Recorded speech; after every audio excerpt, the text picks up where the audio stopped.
This podcast is supported by the Capital One Savor card. With Savor, you earn unlimited cash back for going out or staying in. That's unlimited 4% cash back on dining, at a restaurant, or on takeout at home.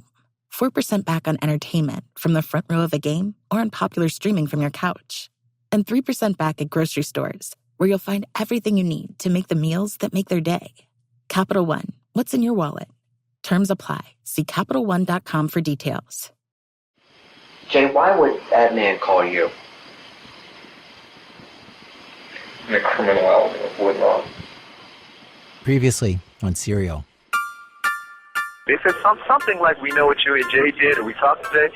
And I'm like, Jay, like, what do you mean? I'm sure if I ratted him out for killing Hay, that he wouldn't hesitate to turn me over for selling drugs. I'm like, I don't know. Unless Adnan paid Jay a good sum of money, I really don't see Jay helping him. This is a Global Tel-Link prepaid call from Adnan Syed, an inmate at a Maryland correctional facility.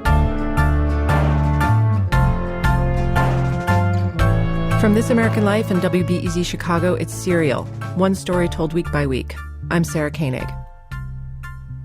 The first letter I got from Adnan Syed, almost exactly 1 year ago, included a challenge. He was writing about the prosecution's timeline of the crime, about when and where Hae Min Lee was killed. The state contended that Hae was killed between 2:15 and 2:36 p.m. at the Best Buy parking lot about a mile from Woodlawn High School. That's a 21-minute window in which to commit the murder, which may seem like a long time, Adnan wrote, but it is virtually impossible if you consider the following facts, which he then listed. For example, when the final bell rings at 2:15, you can't just leave and jump in your car, he wrote. Quote, there are 1,500 other students filling the hallways and stairwells of a 4-story building, unquote. Then you have to get out of the school parking lot, but the parking lot is encircled by the school bus loop, so you can't get your car out until the buses fill up and leave, which Adnan wrote took about 10 to 15 minutes. I'm telling you, I wish, maybe I'll try to draw a picture of it, but if you could just see how Woodlawn High School lets out at 2:15. That's Adnan elaborating on his letter. You can't just go to your car and leave. It's going to take a few minutes. So it's a really tight, really window of time, for this to have taken place, right? And I've always, in my heart, man, I've always kind of I've seen it on TV before, on Dateline or Nightline, where someone tries to reenact the crime. And there's a moment where, there's someone you know what, this crime could not have been committed according to these set of facts. There's always this moment, right?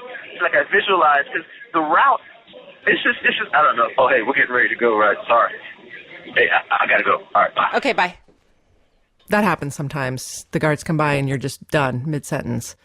Anyway, I can pick up from Adnan's letter. He wrote that in addition, the route to the Best Buy, even though it's close to the school, there are major intersections along the way, and that there is, quote, a ton of traffic at that time, unquote. And then the murder itself. How would he be able to strangle Hae, a tall, strong, athletic girl, quote, remove her body from the car, carry it to the trunk, and place her in there in broad daylight at 2:30 in the afternoon? And then I walk into the Best Buy lobby and call Jay and tell him to come meet me there? All in 21 minutes.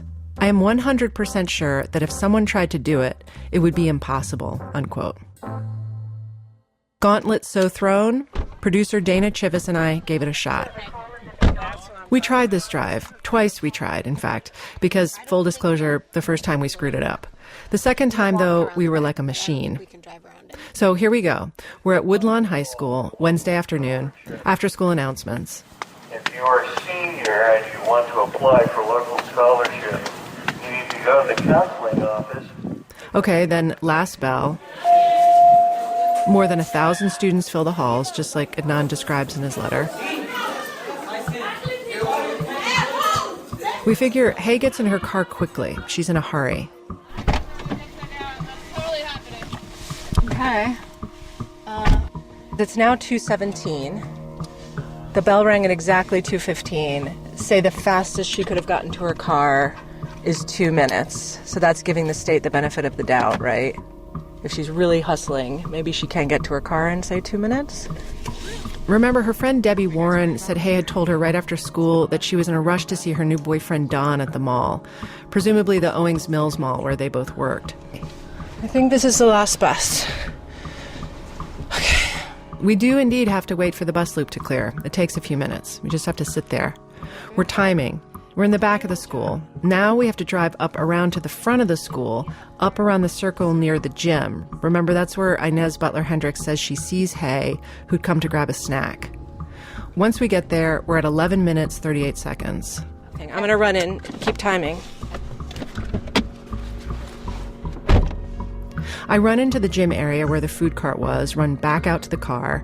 Then we have to drive back out to Woodlawn Drive, turn onto Security Boulevard, which does have some big intersections you have to get through. Again, we're trying to get to Best Buy, it's still there today, in 21 minutes. We're at 17 minutes, right about now. We're at 17 minutes, we're just crossing under the Beltway. Less than a minute later. Oh yeah, see, there's the sign. Best Buy.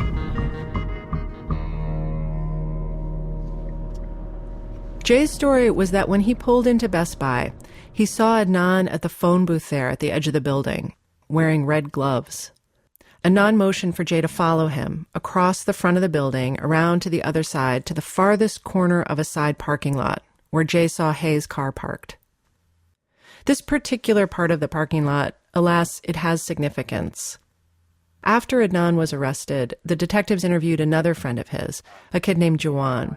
And Jawan told them he'd gotten high with Adnan once, in Adnan's car. Here's tape of that interview.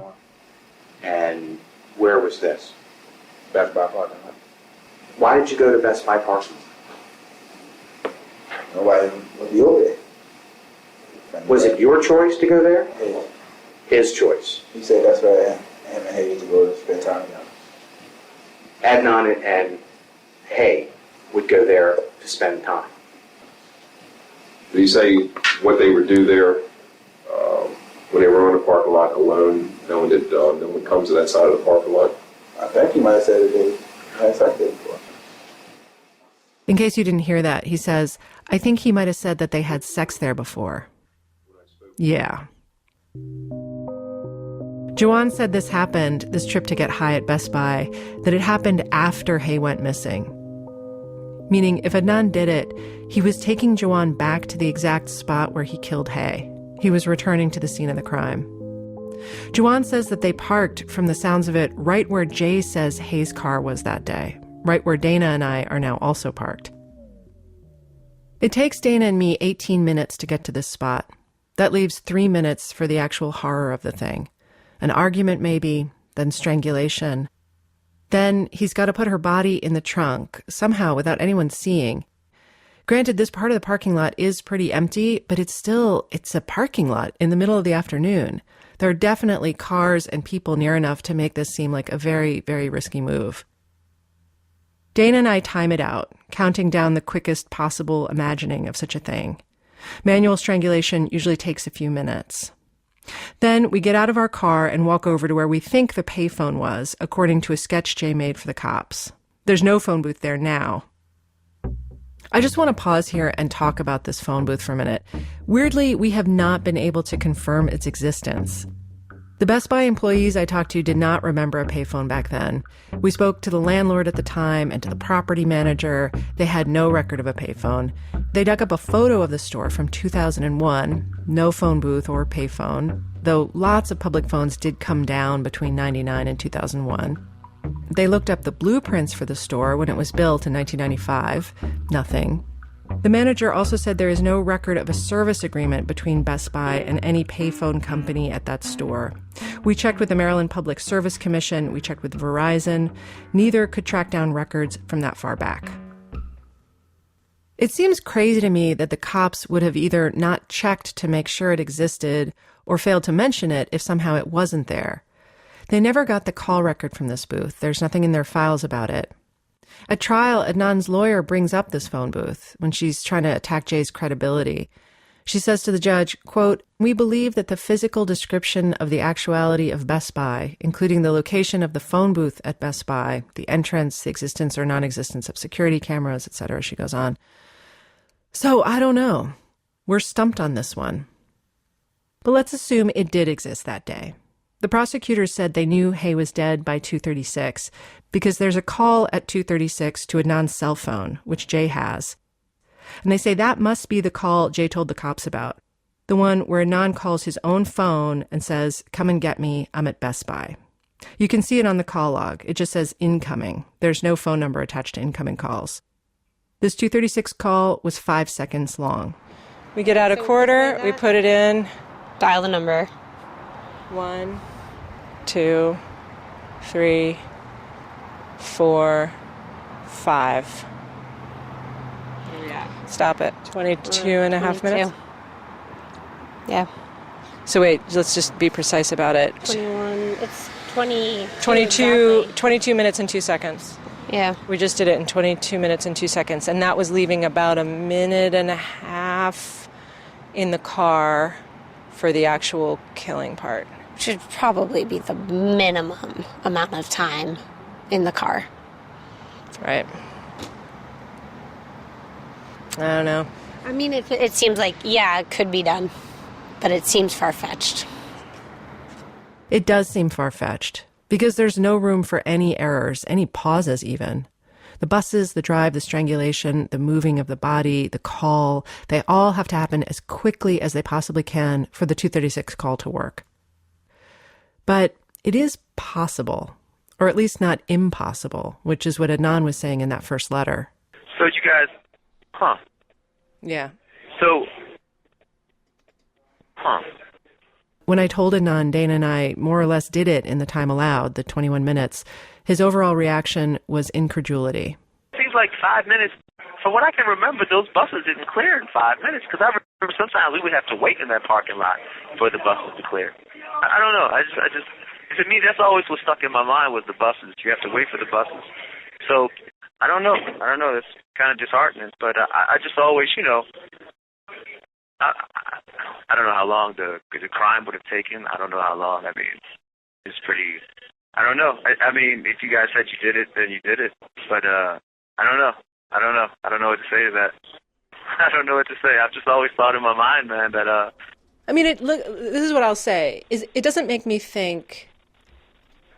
To me, it doesn't prove anything except that it's possible. It doesn't mean that I think you're lying or that I think it even happened at the Best Buy. I'm just saying, if you're going to debunk the state's timeline. No, I understand. Like we weren't able. Yeah, we weren't able to do that. We weren't able to debunk their timeline. I understand that. Yeah, I understand that.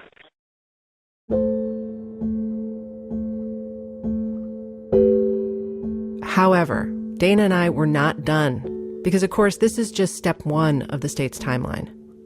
In the detective's notes, Dana and I found a handwritten itinerary dated March 18th, 1999. So that's 3 days after Jay's second taped interview with police. This is the route Jay laid out for the cops, his entire driving day on January 13th. This is what we're going to try to replicate to see if it matches the call record from that day. Because, the prosecution's story of the crime was mainly pinned to two things, Jay's statements and the cell records. Adnan remembers that at his trial, the prosecution had a big blow-up chart of the call record, the one listing 34 calls made and received on Adnan's cell phone that day, with blanks beside each call. Every time a witness identified a call on the list, the prosecutor would label it with a sticker. So at 3:21, they would have placed a sticker, boom, Claude Jen Pusateri. It was a pretty powerful thing because as he was testifying, it was almost as if they were using the cell phone records as a proof for all of his testimony. Okay, and you said, what happened at this time? And such call was made, boom. And it was very, I would say, influential. Besides the calls themselves, they also had a list of all the cell towers that pinged each time a particular call came in or went out. Sure, the prosecutor said, you might have your doubts about Jay, but the call record doesn't lie. Jay couldn't possibly have known which towers were getting pinged when. He couldn't fabricate that. It would be too crazy of a coincidence. So the cell towers and the calls and Jay's story, the way they all meshed, the prosecutors argued, was irrefutable. Prosecutor Casey Murphy said to the jury in her closing statement, quote, "The most important thing for you to remember about Jay's testimony is that it does not stand alone. It is corroborated." She added, "The cell phone records support what those witnesses say, and the witnesses support what those cell phone records say. There's no way around it." All right, ready? Yep. Okay. So I started at, it's 2:51, and we're making a right out of the Best Buy parking lot onto Belmont Ave. All right, so let's see if we can recreate what Jay says happened that day. The next stop after Best Buy is the I-70 Park and Ride, where Jay says they leave Hayes' car for a few hours. It's just a large commuter parking lot. Jay says he follows Adnan there. Adnan is driving Hayes' car. Jay has Adnan's car. He's pretty careful to let the cops know. He wasn't ever in Hayes' car, never touched her or her stuff. Did he get out of the car? Yes, he got out of the car and This is from Jay's second taped statement. proceeded to go through the trunk and the back seat. This detail has always struck me, by the way. Jay says Adnan is going through the trunk of Hayes' car at the I-70 Park and Ride. Hayes' body is back there, in the trunk at this point. But anyway. Several items he picked up and moved around and stuff like that. And then he came over to his car, told me to pop the trunk. I popped the trunk. He placed a whole bunch of items in the trunk. And then he got in the driver's seat, and we switched places, and I got in the passenger seat. It takes Dana and me 11 minutes to get to the park and ride from Best Buy. Then we wait a couple minutes to account for Adnan's movements. In case you're wondering, there were no security cameras at this park and ride back in '99. We checked with the DOT.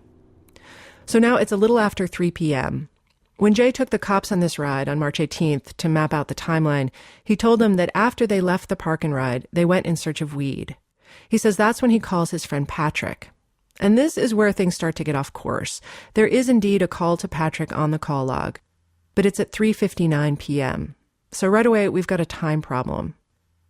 By trial, though, Jay has sorted that out, so his story better match the call log. He testified that he'd called Jen Pusateri first at 3:21 to find out if Patrick was home. Jen testified that no, Jay would not have called her to find out where Patrick was. It's just not a thing that would have happened. But in any case, there is a call to Jen at 3:21. Jay says when they didn't find Patrick at home, they switched course and headed up to Forest Park to buy weed. Dana and I drive that same route. Okay, so they buy 2 dimes of weed here. That's a side note. All right. Done. Done. We are making a left. Jay also mentions another call around this time. This call is incredibly important, and I will talk more about it in another episode, I swear. But for right now, what you need to know is, in his second interview, when the cops show him the list of calls, Jay says Adnan spoke to some girl in Silver Spring. Her name was Nisha. It's that girl Adnan had been flirting with. And Adnan briefly put Jay on the phone with her. And the reason this is so important is for 2 reasons. One, it's the only call in this stretch of time that's to someone Adnan knew, rather than a friend of Jay's. And it puts Jay and Adnan together in the middle of the afternoon, when Adnan says he was not with Jay, he was back at school. In the March 18th itinerary, there's a note about the Nisha call, that Adnan handed the phone to Jay at the golf course on West Forest Park Avenue. Yeah, that is the golf course. Okay.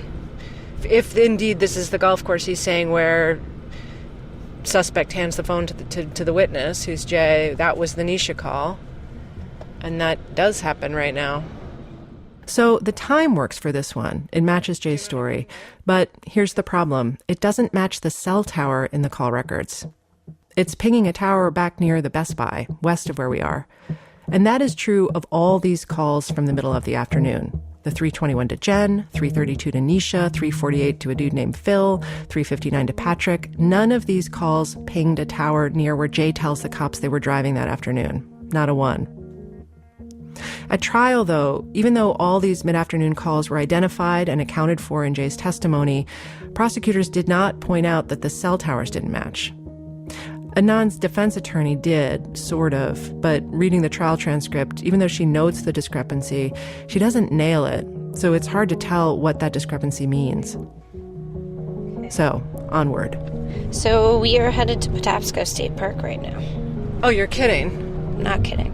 We definitely don't have time to go to Patapsco. Well, let's see how long that takes. This is the next stop on the itinerary, to a place known as the Cliffs at Patapsco State Park, which is a good 20-minute drive from where we are right now. Adnan's track practice starts at 4 p.m. If before we were sort of clinging respectably to the agreed-upon timeline, now we're about to just thumb our noses at the thing. Yeah, I mean, this just seems absurd. It's between 3:45 and 3:50 now in their world. And if I'm Adnan and I need to be seen for track, I'm freaking out right now that I need to get back for track. Yeah. To have an alibi. Right. So what's this like, let's just drive halfway across the county to go to a state park to smoke a blunt. Like, just pull up, just smoke in your car. And I don't know, it just seems like there had to be other places you could have just pulled over for a quick smoke, if indeed that's what needed to happen. There's a shrimp sale at the Crab Crib. Sometimes I think Dana isn't listening to me. Anyway, we head to Patapsco State Park because Jay is very clear. Tape statement number 1, tape statement number 2, March 18th itinerary. Now is when they go smoke a blunt at the Cliffs in Patapsco. Dana and I trek in there. Okay, down many rough-hewn steps. This is beautiful. You can see the river below, some train tracks, hills. Jay's memories about this spot are specific. Dana reads from the handwritten notes from March 18th. So these are the detective's notes. It says Patapsco Valley State Park, 16:30 hour. And then the next note is sun getting ready to hit mountain tops. 16:30 hour means 4:30 p.m. Sunset that day was at 5:05 p.m., so that would make sense. And then it says, I can't believe I did it. I'm sad, but not really. Here's what Jay says they talked about. And before I play this next tape, just a warning that it's disturbing. We're standing overlooking a whole bunch of stuff at this cliff, and he starts telling me about how it was when he killed her, how he said he wrapped his hands around her and her throat, and she started kicking, and he said he looked up to make sure nobody was looking in the car at him, and he said he was worried about her scratching him, getting his skin underneath her fingernails. And that she was trying to say something. He says that she thinks that she was trying to say that she was sorry, but that's what she deserved. And how long do you think you were at the cliff? 20 minutes to a half an hour. Other than that conversation, was there anything additional? He had said to me he wondered where he was going to put the body at. Did you make any suggestions? None at all. Did he name any locations? None at all. He didn't say, what about here? He didn't name off the half dozen locations and you gave him thumbs up or thumbs down? He said something to me, to the effect of the state park where we were, a little bit up the river, but I told him that people walk up and down there. So Jay says they talk about the murder at the Cliffs. He says they talk about whether to dispose of the body right there in Patapsco State Park. He says they're there for 20 minutes to half an hour. Come trial, when Jay's on the stand talking about where they went that day. This whole trip to Patapsco, it never happens. It's just not there. That talk they have, instead, it happens in Adnan's car when they're tooling around looking to buy weed. This is a puzzle to me. It's such a vivid scene Jay's describing. It's so detailed. I have to think he included it for a good reason. But it doesn't fit the timeline. Driving out of the park, talking to Dana, I was turning this over. Why the Patapsco story at all? Yeah, that doesn't make any sense. Plus, it's like trying to, I'm trying to think of an analogy of what the uselessness of what we're trying to do by recreating something that doesn't fit. It's like like trying to plot, the coordinates of someone's dream or something, where it's just like, but wait, that doesn't, as if we're going to be surprised every single time, but it's like, but it doesn't, because it's not proper. I think they call that a fool's errand. At trial, Jay says Adnan gets another call as he's dropping Adnan off at school for track. Quote, before he left the car, he received a phone call or placed a phone call. It was in Arabic. I don't know who he was talking to. I don't know what it entailed. I believe it was his mother, unquote. Adnan and his family say he doesn't speak Arabic or Pashto or Urdu, but maybe Jay could hear a foreign-sounding accent on the other end of the call. And there is a 427 call in the log. Maybe that's the one. But again, the cell tower it pings isn't near Woodlawn High School. The earliest Dana and I can get from the cliffs back to Woodlawn is 4:45 p.m., and that's being generous. But even so, that means if Adnan still had to get changed, he is very late for 4 p.m. track now, which seems like a bad strategy for an alibi, doesn't it, to be noticeably late like that? Jay says he goes next to a friend's house. I'm going to call this friend Kathy because she didn't want to be identified. Jay says he gets there by 5:20 or 5:30. He says he smokes some more weed there, but it's not long before Adnan calls him and says, I'm done with track, come get me. Jay goes back to Woodlawn to get Adnan. Jay tells the cops that he gets to Woodlawn at about 6 p.m. and that he sees Adnan with a friend from track. The notes from March 18th say, said goodbye to track buddy, Will. That day, he said, bye to Will, and then, oh, man. That is Will from track. It's hard to remember that one interaction. You mean I should have asked you 15 years ago? Maybe 5. I would have remembered. Oh, man, that's hard to remember. Gee whiz, like, I didn't even know that I was a part of anything until you just told me that. Like, no one ever contacted me about anything. Really? Yeah, like, yeah. So the no cops ever called you and said, was Adnan at track that day? No attorneys ever called and said, was Adnan present at track practice that day? I don't remember any of that. We'll confirm that, yes, track started at 4. So you had quite a bit of time from the end of school at 2:15. Yeah, go, dig around, play footsie with your little girlfriend, and then go get ready for practice and be ready and on time. Mm-hmm. Like, it was never an excuse to be late for track practice. Because there was so much time. Exactly. And what would happen if you were really late or you skipped, or was there any consequence? Yeah, run extra. Like, if you didn't have a family emergency, something you had to run extra. Okay. 400. 400. Extra running the next day. Yep. Their coach, Michael Sy, told the cops that Adnan probably was there that day, that he thinks he'd have noticed if Adnan wasn't there, but he couldn't be 100% sure. The other thing Will told me was that he saw Jay pick up and also drop off Adnan for track multiple times. Yeah, that was just normal. Like, normal to the point where no one would pay attention to it. Right. So you can't solve this crime for us. I wish I could. Oh, my goodness.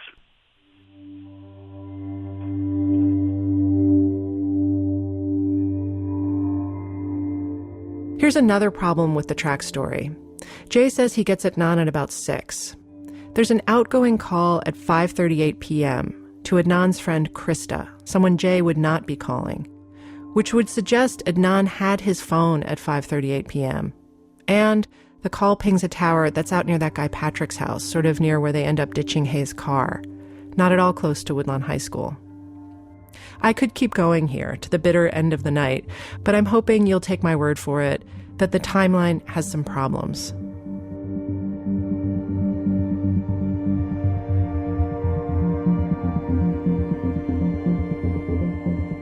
I'm going to try very hard not to bore you right now, but I do want to talk about cell records for a sec, because I want to know whether the state used the call records accurately and fairly in Adnan's trial.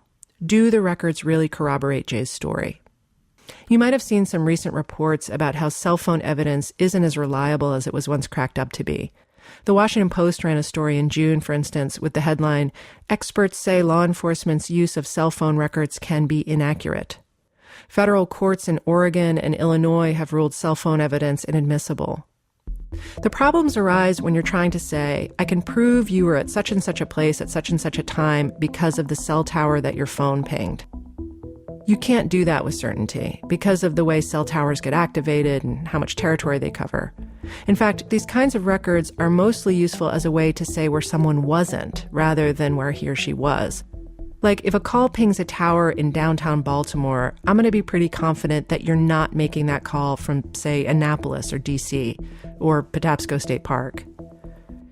As far as I know, Adnan's case was the first in Maryland to use cell tower technology as evidence. It was a new thing. Because I am, technologically speaking, a moron, I asked Dana to find out. Did the cell expert who testified at trial present the technology accurately in a way that still holds up? So Dana sent this gripping testimony to 2 different engineering professors, one at Purdue and one at Stanford University. And they both said, yes, the way the science is explained in here is right. And the way that the state's expert, a guy named Abraham Woronowicz, tested these cell sites by just going around to different spots and dialing a number and noting the tower it pinged, that's legit. That is not junk science.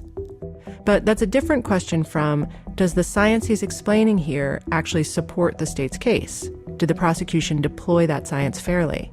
That's a more complicated question with a more complicated answer. Woronowicz, the cell expert, and prosecutor Casey Murphy did the site tests together. She took him around to various locations connected to Jay's story. Dana explained it to me. They went to the spots that matter the most in the story of the crime. Okay. So places like Jen's house, the Best Buy, Leakin Park, where Hay was buried, those places that are really important. Okay. Kathy's apartment. So they do 14 of those, right? Okay. They go out this day in October. They do 14 of them. Do you know how many they brought up at trial? No. They ask the cell phone expert about 4 of them. You're kidding. Really? 4 of them. 4 of them, because the rest of the tests didn't really help their argument, which is their prerogative. Their job is to put on the strongest possible case. But of the 4 site tests they do talk about, one is a test Woronowicz does in a place called Gelston Park, which I'm not even going to explain because it's basically irrelevant to our story. The other 3 places, these all happen in Jay's narrative after 6 p.m., after Jay had picked Adnan up from track. Sort of from 12:07 until 6:07. That window of time is where kind of Jay's story doesn't line up with the cell phone records. And the timeline he's giving is also not lining up with the times of the cell phone calls. So the towers, the times, and Jay's story are not matching right anywhere in that basically 6-hour period. Right. Yeah. Which, this is sort of what Dana and I had experienced on our drive that day, that it wasn't plotting out. Just a word about the cell tower testimony. It took 2 days, and it was sort of a mess. Adnan's defense attorney, Christina Gutierrez, claims she didn't have all the cell record evidence. She didn't have the cell tower maps. She tries to get Woronowicz's testimony thrown out. The judge nearly agrees with her. Then prosecutor Kevin Urich ends up asking for a mistrial, which isn't granted. And all this might sound like exciting courtroom fireworks, but I can't stress enough how tedious this must have been for the jury. And also possibly confusing. Woronowicz is actually a young guy. On the stand, he looks kind of like George Stephanopoulos, except tired and fearful. Here's one of the more lively moments of his testimony. Prosecutor Kevin Urich talks first. What, if any, effect does brands of cell phones have on the functioning of the AT&T wireless network? Overruled, if you know. Depends on the quality of the phone. How might that affect it? Objection. Overruled, and again, if you know. Poor performance. How so? Objection. This point I'm going to sustain, and Mr. Urich, unless you are prepared to lay a foundation for this... Seriously, most of it is more boring than that, which is why I made Dana read it all, so I didn't have to. She explained that the cell site tests the prosecution did bring up at trial, the ones after 6 p.m. The first one was about a site near Kathy's apartment. Remember, that's the call Adnan gets at Kathy's when Officer Adcock calls asking if he's seen Hay. Woronowicz says that one worked. That 6:24 p.m. call is a winner. It matches the cell tower, it matches the call log, and it matches Jay's story, Adnan's story, and Kathy's story, too. It puts Jay and Adnan together at a certain place at a certain time. The question is, what happens after that? Jay says after the Adcock call, they left Kathy's, and that's when they went to bury Hay in Leakin Park. Then they ditched her car out off Edmondson Avenue, and then they headed back toward Westview Mall, where they threw evidence into the dumpsters. And if you map the cell towers that ping between 6:24 p.m. and, say, 8:05, if you imagine each tower lighting up, they do illuminate this trail. They support the locations in Jay's story. Woronowicz confirms this with riveting testimony that sounds like this. Yes. The most incriminating stop on their route that night is, of course, Leakin Park. There were 2 incoming calls, one at 7:09 and one at 7:16, that hit a tower at the northwest end of the park. I asked Dana, since the range of that Leakin Park tower reaches beyond just the territory of the park, could they have been someplace else besides digging a grave in the actual park? Could you have been at someone's house or something? It's possible you could have been here. This is, I think, Patrick's house, one of his addresses, Okay. for instance. Or you could have been these are strips. Like maybe you could have been there. Mm-hmm. Okay. I think they were probably in Leakin Park. Okay. Because I don't think the amount of luck you would have to make up a story like that and then have the cell phone records corroborate those key points. I just don't think that's possible. Isn't that sort of tantamount to saying, I think Jay's telling the truth? I'm saying I think the cell phone was in Leakin Park. Right. That looks pretty bad for Adnan. Because even though the cell towers can't say who was with the phone or who was making the call, Adnan himself says he's pretty sure he was with his phone at that time after track. Again, his memory is vague, full of I probably would'ves, but he says that from what he can remember of the evening, after he got the call from Officer Adcock, he remembers dropping Jay off at some point, and then he says he would have gone to the mosque for prayers. It was Ramadan. He doesn't say he lent his phone out or his car to Jay or anyone else that evening. So, according to Adnan, he was with the phone, and twice that night, the phone pinged the tower near Leakin Park. So, bad for Adnan. On the other hand, the call records also undermined what Jay tells the cops about that same trip to Leakin Park.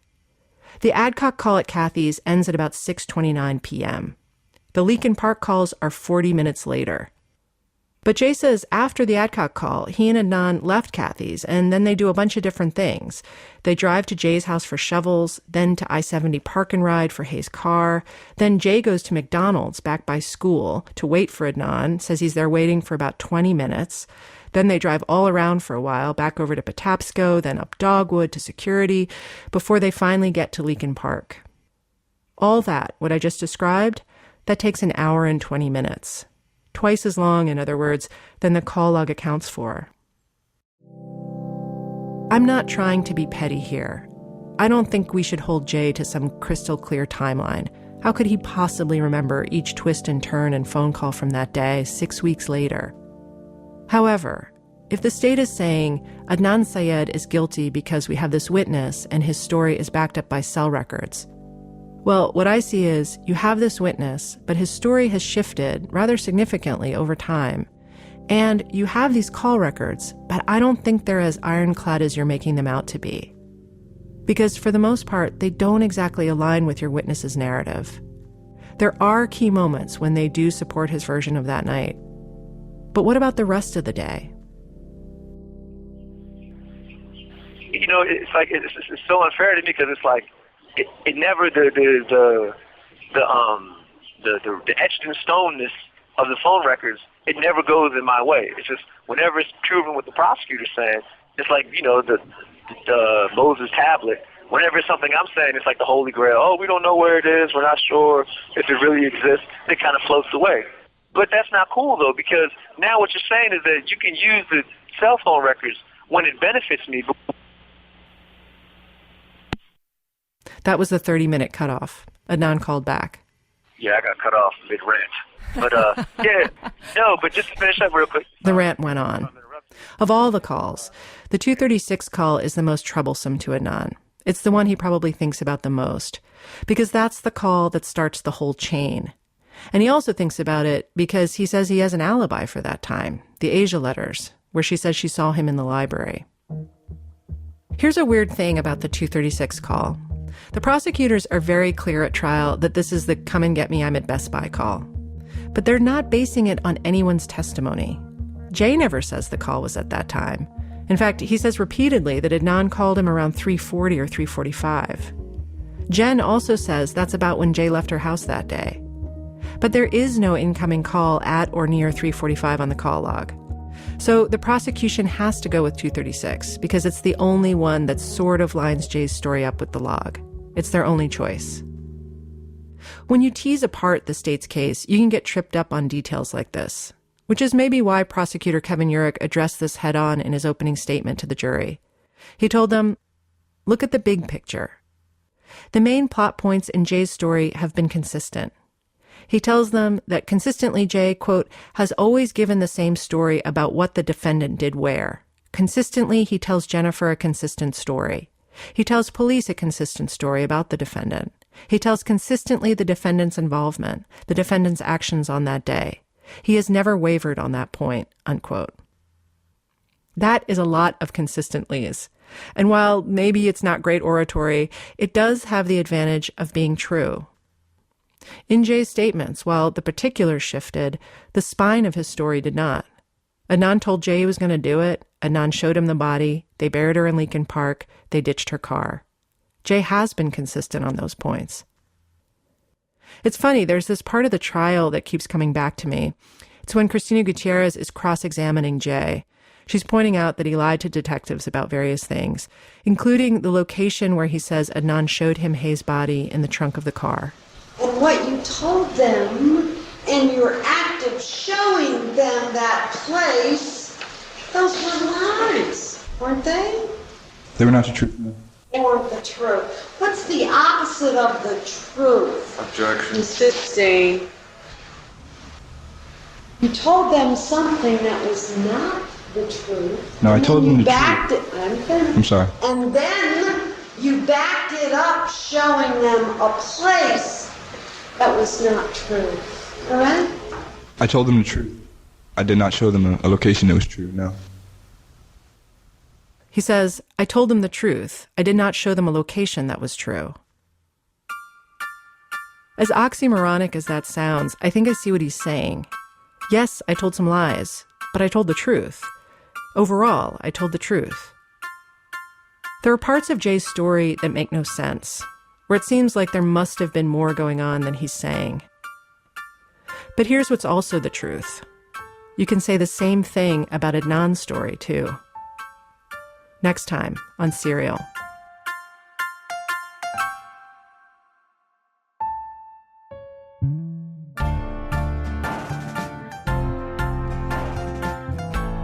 Serial is produced by Julie Snyder, Dana Chivas, and me. Emily Condon is our production and operations manager. Ira Glass is our editorial advisor. Fact-checking by Karen Fragala-Smith. Our theme music is composed by Nick Thorburn. Scoring music by Nick and by Mark Phillips, who also mixed our show. Special thanks today to Phil Levis and Terrence O'Connor, Dan Manning, Mark Thomas, Blake Morrison, and Liz Bowie. Our website, where you can listen to all our episodes and find photos, letters, and other documents from the case, and sign up for our weekly emails, serialpodcast.org.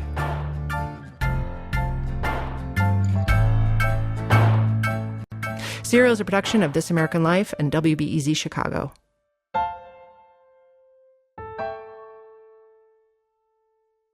This podcast is supported by the Showtime original series, American Rust, starring Emmy Award winner Jeff Daniels and Emmy Award nominee Maura Tierney.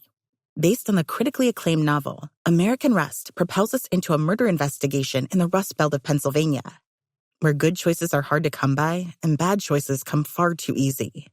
As the truth begins to unravel, it poses the question, how far would we go to keep those we love safe? New episodes of American Rust are now streaming only on Showtime. Only on Showtime. Only on Showtime. Only on Showtime. Only on Showtime. Only on Showtime. Only on Showtime. Only on Showtime. Only on Showtime. Only